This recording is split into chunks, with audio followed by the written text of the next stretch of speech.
Hello, uh, welcome to this online course for members of ethics committees. I am going to cover today some basic principles related to health research ethics. I will start with explaining to you what health research is all about, then try to understand what are the major ethical principles that we have to follow while doing health research, and then describe some specific ethical principles that guide health research, and finally talk about what are the responsibilities that we have to follow as members of ethics committees. So, research is basically a scientific approach to understanding problems, basically answering questions that we have in our mind. The whole idea is that it involves some human participants to find answers to those questions, which eventually are going to help us in finding solutions to various health problems. Health research can be of different types. It can aim at prevention of diseases, it can also be targeted towards promoting health or finding good treatments, doing early diagnosis for diseases. In addition to that, there are different other dimensions which also need to be considered at times, like understanding the social and behavioral determinants which can affect the health of human beings, like access to treatment, status of people in the society, and so on and so forth. Generally, health research also targets towards understanding the problems of delivering healthcare services to common people as well. So, with this variety of types of research that gets conducted, we have to understand that there would be various issues that are likely to emerge, which affect not necessarily the individuals, but they affect the societies, they affect the communities, and they affect the countries as well. If we just think about what could be considered as a researcher's responsibilities, following ethics and ethical principles is not necessarily the responsibility of the researchers, but to some extent when people decide to participate in research, they also have to agree to participate in research with certain considerations, but their protection and safety, to ensure their safety is a predominant responsibility of the researchers. So, research ethics basically should guide the conduct of research not only necessarily in healthcare settings, but also in the communities at times. As I said, the protection of the research participants is the primary goal when we do any kind of ethics review, and all of us who are participating in this course as ethics committee members have to understand clearly. For that, it is also important to understand various principles that underline ethics and practice of ethics. Primarily, they all orient to protection of dignity, safety, rights, and welfare of research participants. When we have now talked about the responsibilities of the researchers, we also have to understand the responsibilities of ethics committees as well as members of ethics committees as well. Research involving human participants should be reviewed carefully by ethics committees to ensure that it is a scientifically sound research design, and also it is within the ethics framework and expectations of the country. Researchers must ensure that appropriate provisions are made for protection of safety, welfare, and rights of the research participants, and this is one of the most important expectations from ethics committee members while they review any kind of a protocol, and finally the committee approves that research study.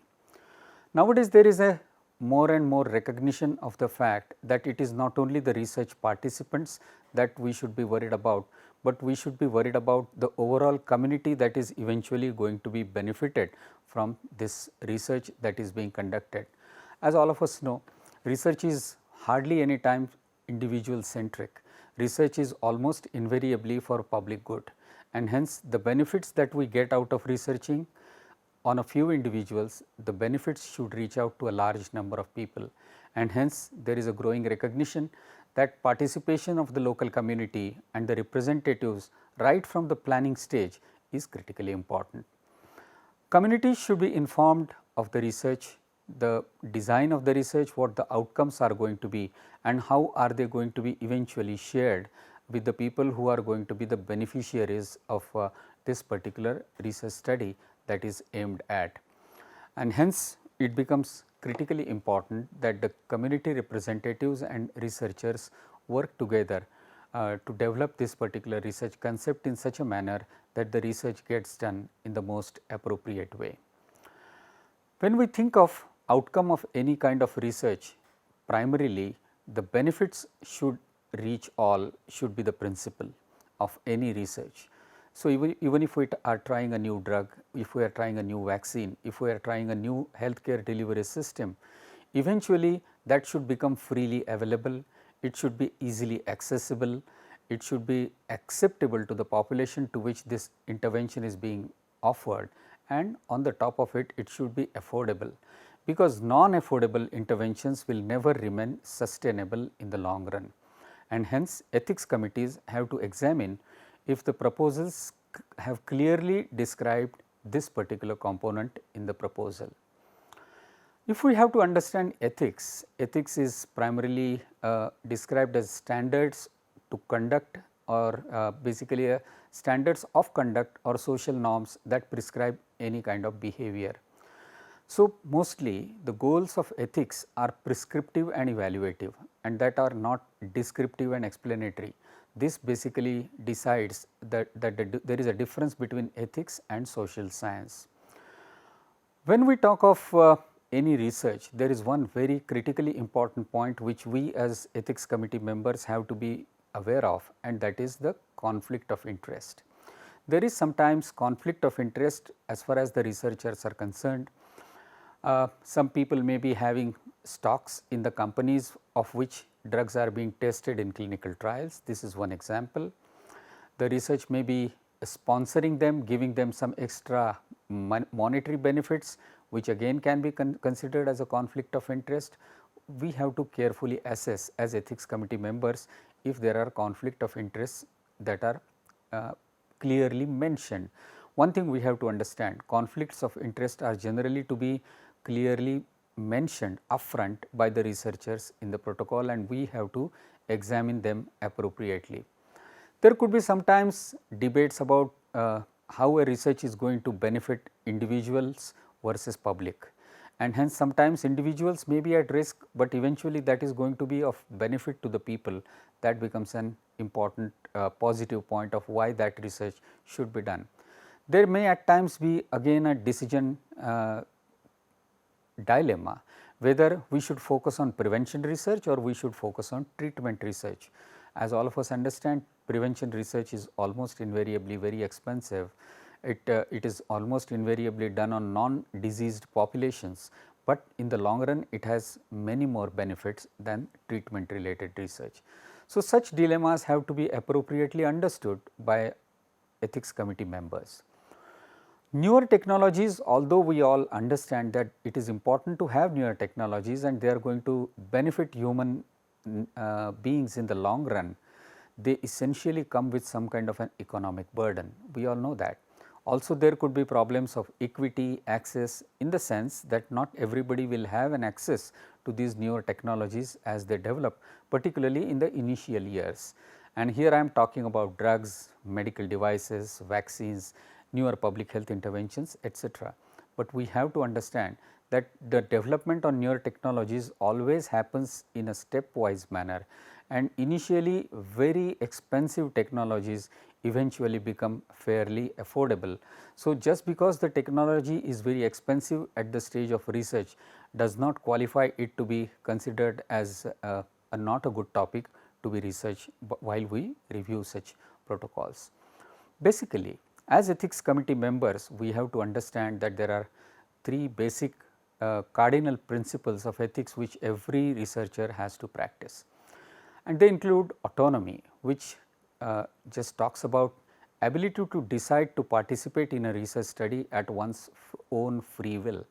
So, as a participant, am I empowered enough to make my own decision to participate in the research study, or I am being forced or coerced to participate in research? A researcher has to ensure that autonomy is protected appropriately.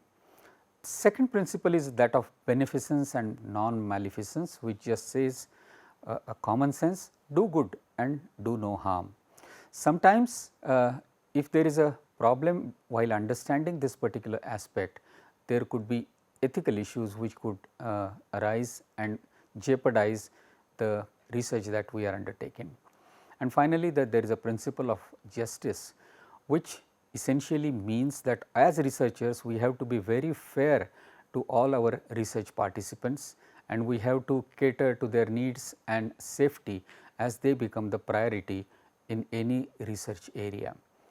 But having said that, we have to also remember that this principle requires that every individual should get an opportunity to participate in the research unless there is a indication why specific categories of individuals cannot participate in research. How do we ensure autonomy? How do we ensure while reviewing the protocol that appropriate measures are taken by the researchers in this direction? The important thing is there should be a clear documentation of ethics committee approval for this study. So, this is what you all will be doing. So, you will be examining the research study or the protocol to understand whether or to examine whether all the ethics principles are appropriately followed. There has to be a clear description of the informed consent process, and this is a huge technical issue. It is not something which a person just makes his sign on and completes the informed consent procedure, and I am sure during the course of the next few lectures this will be appropriately explained to all of you. Then there should be the appropriateness of the informed consent form. There are certain principles which are considered as essential and some other principles which are also considered as desirable, which should be explained in a typical informed consent form, and they have to be all incorporated. It is also nowadays considered desirable to have a patient education material, some kind of a patient education sheet which goes along with the informed consent form, which is adequately explanatory. What this essentially means is that the informed consent form is a short document in itself which gives the participant all the information about the study participation in a precise manner. Also, researcher has to document the informed consent appropriately, and that documentation has to be seen and verified by monitoring agencies. So, as committee members we have to also ensure that such a monitoring process has been built in the study protocol. And finally, to all those people who are a part of this particular study, whether they have the ability to give consent and willingness to give consent also needs to be verified. In terms of beneficence and non-maleficence, basically it is a benefit versus risk analysis that we have to learn to do over a period of time. Definitely this is a skillful procedure, but this is definitely an acquired skill. All of us can learn how to do it. We have to look at the inclusion and exclusion criteria, which essentially tell us that sometimes people at risk need to be excluded from the research study, and people who can participate also need to be defined appropriately. The risk and benefit analysis is the crux of this whole process of analysis, and to decide whether the principle of beneficence and non-maleficence is appropriately observed here. Also, from the sense of the participants, it is also important how the researcher has addressed the issue of confidentiality. Many a times researchers are not careful about this, and that is not a good idea. Participants are in most of the situations do not want their identities to be revealed, or their information related to themselves not to be revealed to others, and so all appropriate measures need to be taken in that direction. It is also important to ensure that the study protocol describes what kind of clinical follow up care mechanisms have been described, what kind of standard of care will be offered to research participants if they happen to suffer from certain ailments as a part of their study participation. And finally, if there is any kind of a harmful effect which occurs as a part of participation in the research study, say for example, taking some kind of a new drug or a new vaccine and some kind of damage actually happens, then some kind of a compensation clause also has to be included, and there are set guidelines which the researchers have to follow while compensating such people who suffer from harm as a result of participation in case of clinical trial. How to ensure compliance to the principle of justice? Here we have to understand clearly what is the rationale of the study. It should be very sound and it should be very well explained why this study is important, what benefit it is going to add to the community at large. So, basically the potential public health benefits must outweigh the individual risks to the participants, that is what it all means. Also, provision of effective third party monitoring is something which is critically important. The investigators themselves should not appoint people who are known to them or who are working in the same institution, but it should be a completely third party evaluation, only then it becomes completely impartial. There should be judiciously described inclusion and exclusion criteria. If all this is taken care of and if we as ethics committee members ensure that this has been done, we can then say that we are reasonably sure that the researcher has taken care of all the basic principles here. So, it is all a shared responsibility. Researchers definitely have a lot to do. They have to be responsive to the health needs and the priorities of the populations or the communities where they are doing this particular research. Their rights, their safety, their well-being has to be protected. But who decides what is good for the people and what is good for the community? And here is where we can understand that there could be many stakeholders who could take this particular decision.